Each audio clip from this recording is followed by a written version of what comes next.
విభజన సమస్యలు అయితే కానీ అటువంటి సందర్భంలో మీరు ఏ పరిస్థితుల్లో వచ్చారో మాకు తెలుసు సార్. మీరు అవన్నీ కూడా నేను చెప్పక్కర్లేదు.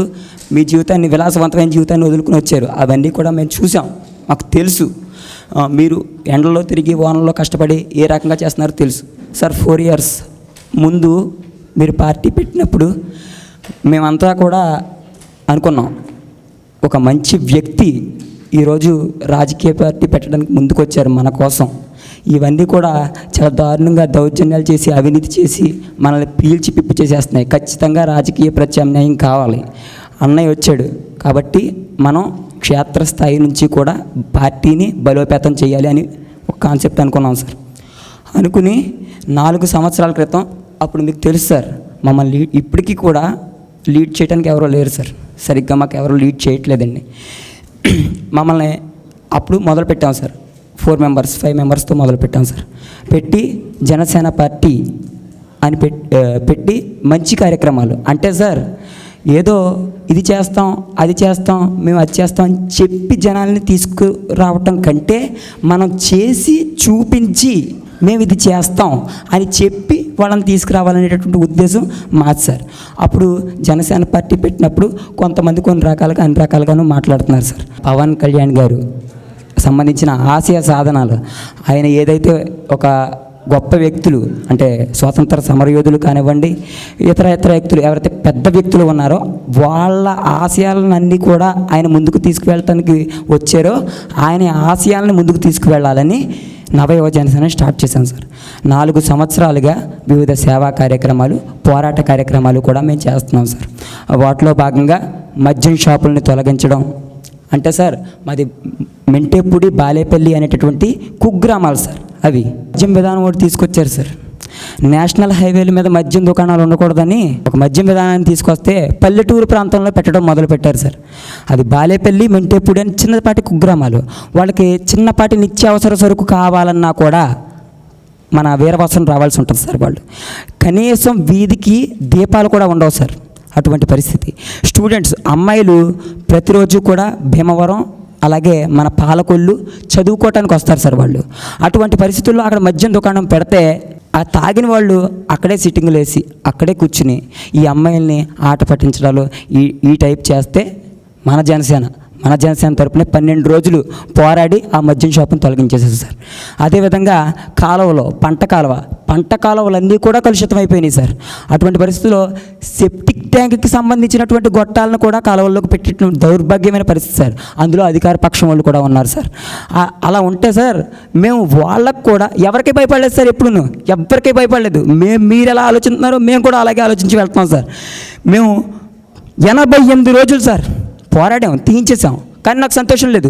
88 రోజులు పోరాడితే కానీ ఒక ప్రజారోగ్యానికి సంబంధించిన సమస్యని పరిష్కరించుకోలేకపోయామని బాధగా ఉంది సార్. చాలా బాధగా ఉంది. అదేవిధంగా రోడ్లు వేయించాం సార్. రోడ్లు మొత్తం పట్టించుకొని మానేసిన రోడ్లని మీకోసం కార్యక్రమంలో పెట్టి చేస్తున్నాం సార్. అదేవిధంగా అప్పటి నుంచి చేసుకుంటూ వచ్చి మాకు వీరవాసురం మండలంలో 23 గ్రామాలు సార్. 23 గ్రామ పంచాయతీలండి, 47 గ్రామాలు సార్. మేము ప్లాన్ చేసుకుంది ఏంటంటే, కనీస వసతులు లేని గ్రామాలు ఉన్నాయి కానీ పవన్ కళ్యాణ్ గారి జనసేన పార్టీ కార్యకర్తలు లేని గ్రామాలు మాత్రం ఎక్కడా లేవు సార్. అది ఖచ్చితంగా అందరికీ తెలుసు. ఏది లేదు సార్. వాళ్ళని ఎవరైతే బాధ్యతగా ఉన్నారో వాళ్ళందరినీ కూడా సమీకరించి బాధ్యత కలిగిన వ్యక్తులు ఉన్నారో, ఫస్ట్ మనకు బాధ్యత కలిగిన వ్యక్తులు సార్. ఎందుకంటే మిగిలిన వాళ్ళందరినీ కూడా కోఆర్డినేట్ చేయాలంటే ఒక పద్ధతి ఉన్న వ్యక్తులు కావాలి. అటువంటి వ్యక్తులతోటి సమస్యల్ని పైకి తీసుకురావాలనేటటువంటి ఉద్దేశంతో ఉన్న వ్యక్తుల్ని కలిపి టీముల్ని ఏర్పాటు చేస్తున్నాం సార్. మొత్తం వీరవాసురం మండలంలో ఉన్న 47 గ్రామాలకి 47 గ్రామాలు సార్ చేస్తున్నాం సార్. ప్రతి గ్రామంలో టీం ఉంటుంది. ఆ టీము అక్కడ ఉన్న సమస్యల్ని వెలుగులోకి తీసుకువస్తుంది పైకి. ఆ సమస్యల మీద సార్ మీకు ఒక చిన్న చెప్తే, మీకోసం కార్యక్రమం అనేటటువంటిది, మీకోసం అనేటటువంటి కార్యక్రమం జరుగుతుంది సార్. గవర్నమెంట్ పెట్టింది మనకి. ప్రతి సోమవారం కూడా ఎంఆర్ఓ కార్యాలయంలో జరుగుతుంది సార్ ఆ కార్యక్రమం. దాని లక్ష్యం ఏంటంటే, ఒక సామాన్యుడు తన ఇక్కడ ఉన్నటువంటి సమస్యని తీసుకువచ్చి అక్కడ పెడితే ఆ సమస్యని వాళ్ళు అబ్జర్వ్ చేసి 47 గ్రామాలు సార్. 47 గ్రామాల్లో మన టీములు ఉంటాయి, ఆయా సమస్యలు ఉంటాయి. యాక్చువల్గా చూస్తే ప్రతి గ్రామం నుంచి కూడా చూసుకున్నట్లయితే దానికి ఒక సోమవారం వచ్చేటప్పుడు ఆరు ఉంటే 3 సమస్యలు ఉంటాయి సార్. ఇప్పుడు మనం చేసేది ఏంటంటే ప్రతి సోమవారం వచ్చి ఈ 47 గ్రామాల నుంచి 47 సమస్యలు వస్తాయి సార్. అంటే ఎవరు తీసుకొస్తున్నారు సార్? జనసేన కార్యకర్తలు తీసుకొస్తున్నారు. అలాగే సమస్యల కోసం వీళ్ళ పోరాడుతున్నారని స్పష్టంగా తెలిసే విధంగా జన సమస్యల మీద వీళ్ళందరూ కూడా అండగా ఉండేలాగా ప్లాన్ చేస్తున్నాం సార్. అది చేస్తున్నాం. ఇలాగ 4 సంవత్సరాల నుంచి సార్ వివిధ రకాలుగా మీకు అంతా క్లుప్తంగా నేను చెప్పలేకపోయాను కానీ ఇలా చేస్తూ వచ్చాను సార్. మాకు ఒక నాయకుడు వెనకాల ఉన్నారో మనకు అండగా ఉంటారో అని అయితే కాదు, కేవలం మిమ్మల్ని చూసి మాకు పవన్ కళ్యాణ్ గారు ఉన్నారు అని మేము ఇవన్నీ కూడా చేసుకుంటూ వచ్చాం సార్. సార్, ఈ జనసేన పార్టీని ఎదరికి తీసుకెళ్ళాలి, 47 గ్రామాల్లో పార్టీని బలోపేతం చేయాలన్న ఆలోచన సార్. మేము రావాలి, మా వెనకాల ఎవరో ఉంటారని లేదు సార్. నిజంగా మీరిచ్చిన స్ఫూర్తి, మీరిచ్చిన ధైర్యం, మేమందరం కూడా ఎవరికి భయపడని నైజం అలవర్చుకోవడానికి గల కారణం మీరే సార్. మాకు 47 గ్రామాల నుంచి 23 రెవెన్యూ పంచాయతీల నుంచి పార్టీని ఏ విధంగా అయినా సరే మా వంతు ప్రయత్నం కృషి చేయాలనే ఉద్దేశంతో 23 పంచాయతీలు sir. Veeravasaram major panchayat sir. వీరవాసరంలో నుంచి ఎప్పటి నుంచో ఉన్న సమస్యలు సార్, మేజర్ సమస్యలు డ్రైనేజీ, వాటర్ సమస్య. 1987 నుంచి ఇదే సమస్యలు సార్. మాకు ఎంతమంది నాయకులు వచ్చినా ఎవరు వచ్చినా సరే ఈ సమస్యలు అధికారంలోకి వచ్చేటప్పుడు మీకు వాటర్ సమస్య మేము రెక్టిఫై చేస్తాం, మీకు డ్రైనేజీ సమస్య మా ప్రభుత్వంలోకి రాగానే చేస్తాం. ఎవరో మళ్ళీ ఓట్లు ఎంచుకున్న తర్వాత పక్కెళ్ళవయ్యా మాకు తెలుసు కానీ మీ రాజకీయాలు మాకు పక్కెళ్ళి మేము చూసుకుంటాం. ఇదే పరిస్థితి సార్. మాకు కావాల్సింది సరికొత్త రాజకీయం. అది మన పార్టీ ద్వారా జరుగుతుంది అనుకుంటున్నాం సార్. కన్ఫామ్గా మన పార్టీ కోసం మా వంతు సాయం, మీరిచ్చిన బాధ్యతలు పూర్తిగా నిర్వర్తిస్తామని చెప్తున్నాం సార్. నమస్కారం. నా పేరు కృష్ణ, మన నందమూరి గారు. మా గ్రామంలోని చాలా వీధులకు రోడ్లు ఉండవనే, స్ట్రీట్ లైట్లు కూడా ఉండవు.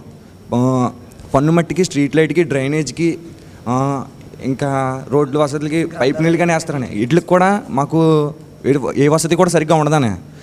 ఏదన్నా అంటే మాకు ఇది లేదు కదండి, పన్ను ఎందుకు వేసారని అడిగితే కట్టండి, ఏం ఉన్నాయి కదా రోడ్డు పక్కన వస్తుంది కదా అదో వైపు అంటారని, అంతే. ఏ పత్రం పట్టించుకోరని. వెళ్ళి అడిగితే చేస్తాం, వస్తాం, కానీ రారని. మళ్ళీ ఎలక్షన్కి వస్తారని.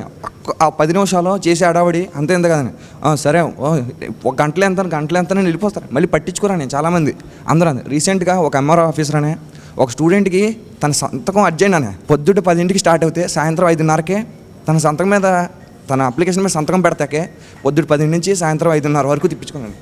ఆ అబ్బాయి ఇయ్యానే వాళ్ళిద్దరు తిరిగారనే సంతకం కోసం, కానీ పట్టించుకోలేదనే. తన ప్యూన్ భోజనం చేయాలంటానే. అలాగే ఎంఆర్ ఆఫీస్ గారు బయట ఏ పని లేకపోయినా ఆఫీస్కి వచ్చే టైమింగ్స్ కూడా చాలా లేట్ అనే. ఒక 11ంటికి వస్తారు, 12ంటికి భోజనం వెళ్ళిపోతారండి. అడిగితే అవసరం మీది, వెయిట్ చేయండి. వెయిట్ చేసామనే, ఎందుకంటే అవసరం మాది, వెయిట్ చేసాం. కానీ రాజకీయం మట్టికి అది వాళ్ళు వెనకాల ఉన్న పెద్దలను చూసుకుని రెచ్చిపోతారని. ఊర్లోకి కొత్త వాళ్ళు వస్తారని వచ్చి మీకు ఉద్యోగాలు ఇప్పిస్తాం, ఇది చేస్తాం, అది చేస్తాం అని. కానీ వాళ్ళు తప్పని తెలిసి పోలీసులు పట్టిస్తే కొంతమంది వచ్చి దమ్ముంటే పట్టించు, నేను వెనకాల వాడికి వస్తాను అని అంటారు. మేనరిజం చూపిస్తారని. మేము పెద్ద అందరూ మిడిల్ క్లాస్ అబ్బాయిలు. ఇక్కడ ఉన్న వాళ్ళందరూ ఎవరు రిచ్ అసలు కాదు, మిడిల్ క్లాస్, అందరూ సామాన్యులే. మేము చేసి ప్రతి పనికి అడ్డుకున్నారని చాలామందికి. ఆ అబ్బాయి చెప్పినట్టు కాలువలోకి మురికి నీళ్ళు వదిలేసినప్పుడు మేము వెళ్తే ఒక అధికారం ఉన్న పార్టీ ఒక వ్యక్తి అలా ఆవిడ వచ్చి బయటికి, ఎవరు మీరు మాకు ఎందుకు బంధిస్తున్నారు, ఎవరు నువ్వు, చాలా అసహ్యంగా కూడా మాట్లాడారని. వీళ్ళైతే కొట్టడానికి కూడా వచ్చారు. ఎంతకీ అక్కడ ఉన్నది కూడా ఆ పంచాయతీ సంబంధం పెద్ద ఎత్తులో ఉన్నా కూడా అధికారంలో ఉన్న పొగరు చూపించి మా మీద నిందలేసారు. కానీ మేమేం భయపడలేదు. చేసుకో, అయితే పోలీస్ స్టేషన్లో పెడతాం, కొట్టించుకుంటాం, కానీ తప్పు మాత్రం జరగనే ఉన్నాం. చేసామనే పెట్టించాం, అది సక్సెస్ అయింది. కాకపోతే ఏంటనే అది మా వీరవాసం వరకు మేము చేసామని. అది పైనుంచి కూడా వరస్ట్గానే ఉన్నాను, బిహేవియర్ ఎవరిది బాగోలేదని. అడిగినందుకు ఫుడ్ తింటారు, ఏదో బిస్కెట్ ప్యాకెట్ తిన్నా, చాక్లెట్ తిన్నా, టిఫిన్ ఆ పొట్టలు తీసుకెళ్ళాలి, డ్రైనేజ్లో కనిపిస్తున్నాను వాళ్ళకి. అడిగితే స్వచ్ఛ భారత్ డస్ట్బిన్ కూడా పెట్టరని. మా నందమూరి గ్రామంలో జనమంతా రోడ్డు మీద చెత్త ఎత్తారని. అదేంటని అడిగినందుకు ఎవరు తీసుకెళ్తున్నారు, అది పంచాయతీ వాళ్ళు రారని, ఈ గ్రామం వైపు వచ్చి అది క్లీన్ చేసే ఉద్దేశం లేదని వాళ్ళకి. అడిగితే వీరవాసం వరకే వస్తాం, ఇది మాకు సంబంధం లేదు, మా ప్రెసిడెంట్ అడగడనే, ఇలాంటి పట్టించుకోరు. మంచినీటి చెరువు సమస్య గత 10 సంవత్సరాలుగా ₹1 కోటి ఖర్చు పెట్టారు సార్ చెరువు మీద. ఇప్పటికీ కూడా అది మనుగడలోకి రాలేదు. ఎవరైనా ముందుకెళ్ళి కంప్లైంట్ పెడుతుంటే వాళ్ళని అందరినీ బెదిరిస్తున్నారు సార్. ఈ మంచినీటి సమస్య ఉండడం వల్ల బోర్ వాటర్ అనేది మాకు డైరెక్ట్గా కొలాయి నుంచి ఇచ్చేస్తున్నారు. ఈ వాటర్ తాగడం వల్ల కాలు నొప్పులు అనేవి జనాలకి ఎక్కువ అవుతున్నాయి సార్. ఈ వాటర్ 10 సంవత్సరాలుగా ₹1 కోటి ఖర్చు పెట్టినా కానీ ఆ చెరువు మనుగడలోకి రాలేదు సార్. నేను దాని మీద కంప్లైంట్ పెడితే మమ్మల్ని కూడా బెదిరించడానికి 2-3 సార్లు ట్రై చేశారు సార్. అదేవిధంగా మా ఊర్లో రోడ్డు సమస్య ఒకటి వచ్చింది సార్. ఒక 5 కిలోమీటర్ రోడ్డు గత 30 సంవత్సరాలుగా స్కూల్ పిల్లలు వీళ్ళందరూ ఒక చుట్టుపక్కల గ్రామాలందరూ అదే వేలో వెళ్తారు సార్. దాని మీద మేము కంప్లైంట్ చేస్తే వాళ్ళు వచ్చి మమ్మల్ని బెదిరిస్తున్నారు, మీరెవరు కంప్లైంట్ పెట్టడానికి, అది ఇది రోడ్డు వేయించమని అడిగితే రోడ్డు కష్టపడి మా టీం అంతా కలిసి చాలాసార్లు మీకోసం కార్యక్రమంలో కంప్లైంట్ చేశాం సార్. గిరీష్ వీళ్ళందరూ ముందుకు వచ్చారు సార్. మేము పవన్ కళ్యాణ్ గారు ఒక ఆశయంతో రాజకీయంలోకి వచ్చారండి. ఆయన ఆశయాన్ని ముందుకు తీసుకెళ్ళడానికి, ప్రజల్లో ఉన్న సమస్యలను మేము ముందుకు తీసుకెళ్ళడానికి ఈ కంప్లైంట్ అనేది ఇవ్వడం జరిగిందండి. మేము చెప్పడం జరిగింది సార్. కిలోమీటర్ రావాలి సార్. స్కూల్ పిల్లలు పెద్దలు అందరూ చాలా నానా ఇబ్బంది పడుతున్నారు సార్. అది నెక్స్ట్ వచ్చి వాటర్ సమస్య చాలా ఉంది సార్. మా ఊర్లో ఉంటాయి 2 పెద్ద చెరువులు ఉన్నాయి సార్. దాంతో మట్టి వ్యాపారం చేశారు అధికార నాయకులు, మట్టి వ్యాపారం చేశారు సార్. కానీ మంచి వాటర్ తాకే ప్రజలు చాలా నానా అవస్థ పడుతున్నారు సార్. ఒకే ఒక ప్లాంట్ ఉంది సార్ ఊరికి. మెయిన్ వాటర్ సమస్య సార్. స్కూల్ పిల్లలు వెళ్ళాలంటే మెయిన్ రోడ్డుకి వెళ్ళాలంటే 5 కిలోమీటర్లు నడిచి వెళ్ళాలి సార్. రోడ్డు ఏమో గోతులు అడిపోయింది సార్. పిల్లలు పెద్దలు అందరూ నానా అవస్థ పడుతున్నారు సార్. 2 పెద్ద చెరువులు ఉన్నాయి సార్. మట్టి వ్యాపారం చేసుకున్నారు సార్. 2 చెరువులు మట్టి అమ్మేసుకున్నారు సార్. అమ్మేసుకున్నారు సార్. ఈ మట్టి చెరువులో మట్టి అమ్మేసుకున్నారు. లోవర్ మిడిల్ క్లాస్ నుంచి వచ్చాను, దిగువ మధ్య తరగతి. ఇప్పటికీ అదే విలువలు ఉంటాయి, అదే జీవితాన్ని గడుపుతాను ప్రయత్నం చేస్తాను. ఒక పొలిటికల్ పార్టీ ముందు మీరు ఆర్గనైజేషన్ ఫస్ట్ దాని గురించి మాట్లాడతాను. ఒక పార్టీ పెట్టడం అనేది చాలా కష్టమైన పని.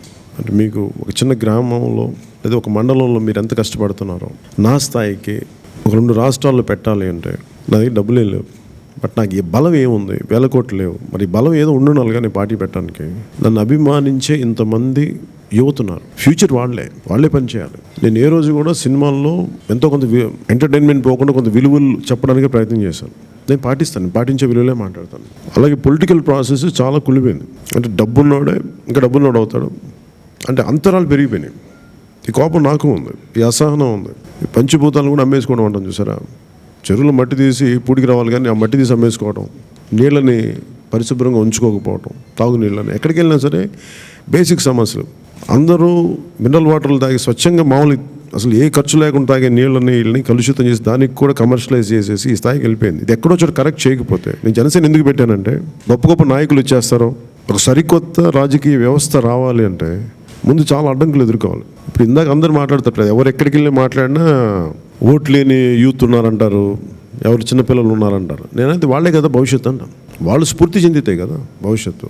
ఇప్పుడు ఈ సోకాల్ రాజకీయ నాయకులు అందరూ మాట్లాడేది మరి ఈ రోజుకి భగత్ సింగ్ని ఎందుకు ప్రార్థిస్తామంటే 23 ఏళ్ళకి చచ్చిపోయాడు. 23 ఏళ్ళకి మహాజ్ఞాని అతను. 60 సంవత్సరాల వయసు వచ్చిన జ్ఞానం లేని వ్యక్తులు ఉన్నారు ఇంకా సమాజంలో, పాలిటిక్స్లో. అలాంటిది 23 ఏళ్ళకి అంత యువతని దయచేసి అండర్మైన్ చేస్తారు, తగ్గిస్తారు. అలాగే నాకున్న సమస్య కూడా ఏంటంటే నేను ఒక భావజాలాన్ని వ్యాప్తి చేయగలను, చాలా బలంగా మాట్లాడగలను. ఉన్న సమస్య ఏంటో జనసేన పార్టీకి చెప్తాను. ఎందుకు నేను 2014లో మీ అందరికీ చెప్పినప్పుడు 25 సంవత్సరాలు పడుతుంది, 25 సంవత్సరాలు ఎందుకు మా 25 years ఉండటానికి వచ్చాను పాలిటిక్స్ని ఎందుకు చెప్తున్నానంటే నాకు ఇవన్నీ తెలుసు. ఎందుకంటే నన్ను ఇంత అమితంగా ప్రేమించే దగ్గరికి వచ్చే యువత ఉన్నారు, నన్ను అర్థం చేసుకునే యువత ఉన్నారు. రాజకీయ నాయకులు నేను అర్థం కాకపోవచ్చు. మన ఎవరు చెప్తా ఉన్నారు, ఒక టూరింగ్ టాకీస్ ఉండి ఒక చిన్నపాటి సినిమా థియేటర్ ఉన్న ప్రతి చోట పవన్ కళ్యాణ్ ఏంటో వాళ్ళకి ఎప్పుడూ అర్థమయ్యాడు, మీకు అర్థం కావడం టైం పడుతుంది. అలాగే నేను మీకు అర్థమవుతున్నాను. మన సమస్యల మీద ఒక నీళ్లు పోయినాయి, కులాన్ని సపరేట్ చేస్తుంది. అలా గాలి కలుషితం అయిపోయింది. ఒక కులానికి ఆరోగ్యంగా ఉంటుందా? గాలి కలుషితం అందరికీ నాశనం అవుతాం. కానీ పాలిటిక్స్ ఏం చేసిందంటే ఇవి డిసైడ్ చేయాలి.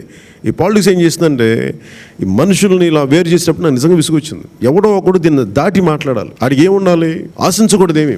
ఈ ఓట్లు వేస్తే ఈ మాట మాట్లాడితే వీళ్ళు ఈ వర్గం వస్తే ఈ మాట విసుగొచ్చింది నాకు. ఎందుకంటే ఈవెన్చువల్గా మనకి ఢిల్లీ ఉంది. ఢిల్లీలో అందరూ అన్ని రకాలుగా మనుషులు కులాలుగా మతాలుగా విభజించి ఢిల్లీలో ఉంటారు అందరూ. బట్ ఢిల్లీ కాలుష్యం అందరిని చంపేస్తూ ఉంటుంది సమానంగా. అలాగే మనకు కూడా ఏంటంటే నాకు విసుగొచ్చి ఒక 25 years ఎందుకు మాట్లాడి నాకు తెలుసు. ఒక ఆర్గనైజేషన్ బిల్డ్ చేయటం చాలా కష్టం. ఇప్పుడు మీరే చూడండి, మీరు ఇన్ని మండలాలని, ఒక మండలం నుంచి ఇన్ని గ్రామాల నుంచి వచ్చారు, 47 గ్రామాల నుంచి. మీరు ఇంతమంది, మీకు ఎంత టైం పట్టింది మీ అందరు కలవడానికి? ఒక 2-3 సంవత్సరాలు బట్టి ఉంటుంది కదా. అలాగే నేను ఎవరికైనా చెప్తామంటే నాకున్న సమస్య ఏంటి చెప్తాను. నేను మాట్లాడినంతగా మీరు అర్థం చేసుకున్నంతగా నా పక్కన అందరూ లేరు. అందుకే ఇప్పుడు నేను మాట చెప్తాను, ఒకళ్ళు ఎవరైనా ఈ పార్టీకి వచ్చేసి పశ్చిమ గోదావరి జిల్లాలో ఎప్పటి నుంచో మాట్లాడుతాను, ఒకరు వెళ్ళి మీ దగ్గరికి రావాలి. ఓపిక లేదు ఎవరికి.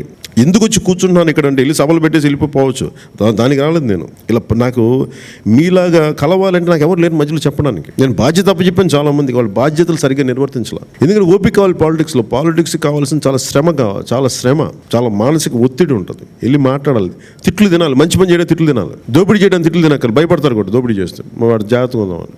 మంచి పని చేయడానికి అందరి చేత తిట్లు తినాలి. నేను ఒక తరాన్ని మేలుకొలపడానికి వచ్చాను ఇక్కడ, ఒక తరానికి అండగా నిలబడటానికి వచ్చాను. ఎందుకంటే నేను చిన్నప్పుడు మీలాగే చదువుకున్నప్పుడు నాకు అంతే కోపం ఉండేది. నాకు అర్థమైంది ఫస్ట్ నువ్వు ఎదిగిన తర్వాత ఏదైనా బలం అందరికి. నేను బలంగా ఎదిగిన తర్వాత, ఇంతమంది ప్రేమాభిమానాలు పొందిన తర్వాత, నేను ఆశయాలను పాటించిన తర్వాత నాకు బలం వచ్చింది. స్టార్డమ్ నుంచి అలా రాలా. మళ్ళీ పాలిటిక్స్కి వచ్చేటప్పటికి మళ్ళీ నేను ఏమి చదువులే ఓనామాల నుంచి అలా నేర్చుకుంటున్నాను. మళ్ళీ అలాగే వస్తాను. అందుకని అలా తిరుగుతున్నాను. ఇప్పుడు మిమ్మల్ని అందరినీ కలవడానికి కారణం ఏంటంటే, నేను ఎవరినైతే కొంత బాధ్యత ఇచ్చానో వాళ్ళకి అంత శక్తి లేదు. సో మీరే నాయకులు అవ్వాలి. మీ స్థాయిల్లో మీరు ప్రమోట్ చేయండి. మీకు అండగా నేను కొద్దిమంది పెడతాను, వస్తారు. ప్రతి జిల్లాకి వెళ్ళి నేను ఎందుకు తిరుగుతున్నాను ఇన్ని రోజులు అంటే, ఒక్కొక్క జిల్లాలో ఎందుకు ఇన్ని రోజులు ఉన్నా అందరిని కలవడానికి, చెప్పడానికి. ఇది పడద్దు. ఇది ఇలాంటి ప్రాసెస్ ఎలక్షన్ వచ్చిన తర్వాత కూడా చేయాలి నేను. అంటే నాకు కనీసం ఒక దశాబ్దం పడద్దు టైం మీరు చెప్పిన పార్టీ రావడానికి. ఎందుకంటే రేపు పొద్దున మీరున్నారు చూసారా, మీరే ఒక 10 సంవత్సరాల తర్వాత. ఇప్పుడు నేను 2009లో తిరుగుతున్నప్పుడు ఎలక్షన్స్లో వాళ్ళు అనేవాళ్ళు అడిగి ఓట్లు లేని వాళ్ళు, ఓటు హక్కు రిజిస్టర్ చేయించుకునే వాళ్ళు, మరి వాళ్ళే కదా వీళ్ళందరూ ఈ రోజున. 10 సంవత్సరాలు మీరు ఎంత మారిపోయారు, ఎంత ధైర్యం వచ్చింది ఇప్పుడు. అప్పటికి 10 years. అలాంటిది ఇంకొక 10 సంవత్సరాల తర్వాత మీరు ఏ స్థాయికి వెళ్తారు? Imran Khan super star cricketer, అతను పార్టీ పెట్టినప్పుడు నేను చూశాను, చిన్న ఇంగ్లీష్ పేపర్లు చదివాను. పెద్ద పర్సంటేజ్ రాలేదు అతనికి. అంత పెద్ద సూపర్ స్టార్ క్రికెటర్, ప్రపంచం అంతా అతను చూసిన క్రికెటర్. బట్ అతను 22 years పట్టింది ఈ రోజున గెలిచే అవకాశాలు అతను బలంగా ఉన్నాయి. అంటే దేశం అంతా అతను చూసే స్థాయికి. అంటే ఒక పొలిటికల్ పార్టీ వ్యవస్థను నడపడానికి అంత దీర్ఘమైన ఒక ప్రణాళిక ఉండాలి, దీర్ఘకాలిక ప్రణాళిక ఉండాలి. సో మీకు నేను కోరుకునేది అంటే మన ఊళ్ళు చేసుకోవడానికి నేను అంత ఓపికతో వచ్చాను. నిజంగా ప్రక్షాళన జరగాలి. ఇప్పుడు మీరు చూడండి, మీరు ఊళ్ళోకి రాగానే ఎవరు మాట్లాడుతూ ఉన్నారు, వస్తాం ఊళ్ళోకి రాగానే, ఎలక్షన్స్ రాగానే ఏమన్నారు, మేము అవి చేస్తాం, మొత్తం రోడ్లు చేస్తాం. అయిపోవాలి ముందు మనం నమ్మక తప్పకుండా వేస్తాం ఓట్లు, ఏదో చేస్తాడు. మళ్ళీ అవగానే మీకేంటరా, మళ్ళీ వెటకారాలండి. ఇవన్నీ మార్చాలంటే నేను ఎందుకు ఇంత బలంగా ఉన్నానంటే, నేను నిజంగా సమూలమైన మార్పు కావాలని కోరుకున్నాను. కాబట్టి నిజంగా ఇంతమంది యువతున్నారు, ఇంతమంది వీళ్ళ ఆశయాలు ఉన్నాయి, వీళ్ళు ఎవరు పట్టించుకునే వాళ్ళు ఎవరు లేరు. వాడుకొని వదిలేద్దామని ఆలోచన ఉన్నాను. నాకు అందుకు నిజంగా విసుగొచ్చి నాకేమనిపించింది అంటే, ఇది మార్చాలి. నాకు సినిమాల మీద పెద్ద మమకారం లేదు. నాకు సినిమా నేను వాడుకున్నాను. ఇంకా చెప్పాలంటే నా ఆశయాల కోసం నేను సినిమాను వాడుకున్నాను చెప్పడానికి. సినిమా నాకేదో ఒక చిన్నపాటి ఉద్యోగం అంతే. నా ఆశయం సామాజిక మార్పు, బాధ్యతతో కూడిన రాజకీయ వ్యవస్థ రావాలి. ఎందుకంటే డబ్బున్నోడు మరింత డబ్బున్నోడు అయిపోతున్నాడు, వాడి నుంచి మిగతా వాళ్ళని బెదిరించేస్తాడు. దానికోసం నేను చాలా బలంగా వచ్చాను. మనం ఏం చేద్దాం అంటే, వీరవాసం నుంచే మొదలు పెడదాం.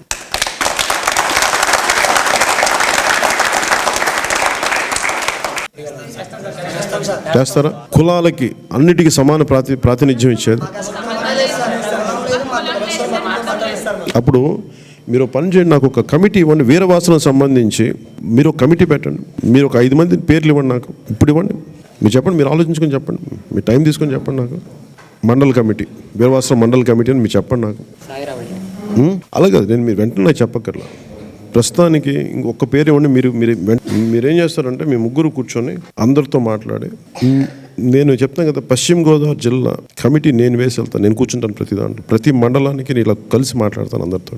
మీరు స్థానికంగా ఉండే అనుభవజ్ఞులను కూడా మీరు మాట్లాడండి.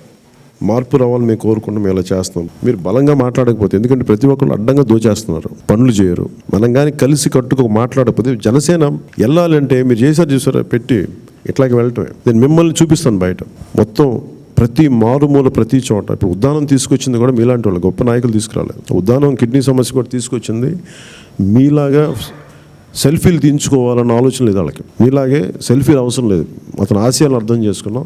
అలాంటి గ్రూప్ చాలా తక్కువ మంది, ఒక 10-15 మంది కలిసి ఊరికి దూరంగా ఉండి అక్కడికి వెళ్ళి వచ్చారు. అంటే యువత మారుతుంది చాలా. అంటే ఎవరెవరు చేసిన తప్పులు మనం భరిస్తుంటాం, ఒక నెక్స్ట్ జనరేషన్ భరిస్తాం. అలాగే ఈసారి మనం కరెక్ట్ చేద్దాం. ఫస్ట్ మీరు ఆలోచన అంటే, ఇది జరగదు, నిరాశ నిస్పృహలు తీసేద్దాం.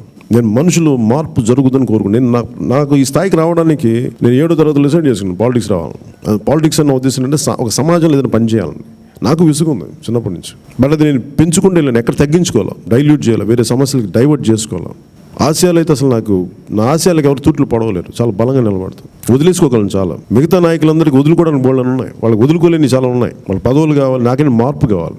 మార్పు కావాలని ప్రతిసారి కూర్చోబెట్టి ప్రతి మనిషికి జనసేన అవసరం అవుతుంది. ఎందుకంటే సమస్యల కోసం నిలబడేది మనమే. మిగతా వాళ్ళకి చేస్తే ఓట్లు వస్తాయి, ఇవి చేస్తే ఇవి వస్తాయి, అవి అవసరం లేదు. ఎందుకంటే పని చేసుకుంటూ వెళ్తే మనుషులు నిలబడతారు. నీకు నేను అది నమ్ముతాను. మంచి పని చేయి, మిగతాన్ని జరుగుతాయి అంతే. పొలంలోకి నీళ్ళు రావాలి, మనకు మంచి పని చేసుకుంటూ వెళ్దాం. అధికారం ఎందుకు రాదో చూద్దాం. అధికారం కూడా ఏంటి, నాకు వ్యక్తిగతంగా మనకేం అవసరం లేదు. మనకు కావాల్సింది విసుగున్నాయి, మనం శుభ్రంగా బతకాలి. బోల్డ్ అంత డబ్బులు ఉన్నాయి అందరి దగ్గర, కలెక్టివ్గా అందరి దగ్గర నుంచి ట్యాక్స్లు వసూలు చేస్తారు. ఆ ట్యాక్స్లు అందరికీ పంచాలి. ఒక్కొక్కడికి ఎక్కడి నుంచి వస్తాయి 10 కోట్లు, 40 కోట్లు, 50 కోట్లు ఎలక్షన్ల నుంచి. మళ్ళీ ఎక్కడ పెట్టుబడులు అయిపోయింది రాజకీయాలు. అందుకని ఖచ్చితంగా మార్పు రావాలంటే నేను చెప్పేది యూత్ నుంచే మార్పు వస్తుంది. మీరే మార్పు తీసుకురావాలి. మీరు ఎలా అయితే చిత్తశుద్ధిగా చేశారో నేను అదే నమ్ముతున్నాను, అదే ఆశిస్తున్నాను. ఆర్గనైజేషన్ బిల్డింగ్కి చాలా సహనం కావాలి, చాలా చాలా సహనం.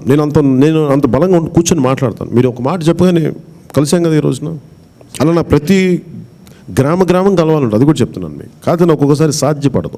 నాలాగా ఆలోచించి గ్రామాల్లో ఉండి మీలాంటి వ్యక్తిత్వం యువత ఉంటే మీరు మాట్లాడండి, పెద్దవాళ్ళని కన్విన్స్ చేయండి, స్థానికంగా కొంచెం రీజనబుల్ నాయకుల్ని కన్విన్స్ చేయండి. ఎందుకంటే వాళ్ళందరూ ఏంటంటే యువతను చూసే వాళ్ళు మాట్లాడతారు. మేము మీతో లేవని చెప్పండి. ఎందుకంటే ప్రతి గ్రామంలో కూడా శ్రీకాకుళం నుంచి ఎటువైపు వెళ్ళినా, నెల్లూరు దాకా, అనంతపురం ఎటు వెళ్ళినా ప్రతి గ్రామంలో ఇదే సమస్య ఉంది. అనంతపురంకి వెళ్ళినా కానీ ఏదర్ వైఎస్ఆర్సీపీ కానీ టీడీపీ కానీ వాళ్ళు కూర్చుండిపోయి వాళ్ళు కుమ్మక్క అయిపోతారు. మధ్యలో ఎవరైతే నిజంగా న్యాయం జరగాలో వాళ్ళని బెదిరించేస్తూ ఉంటారు. ప్రతి చోట అందరికీ ఇదే కోపం ఉంది. అందుకని Janasena will be the third, మూడో ఫోర్స్ ఉండాలి.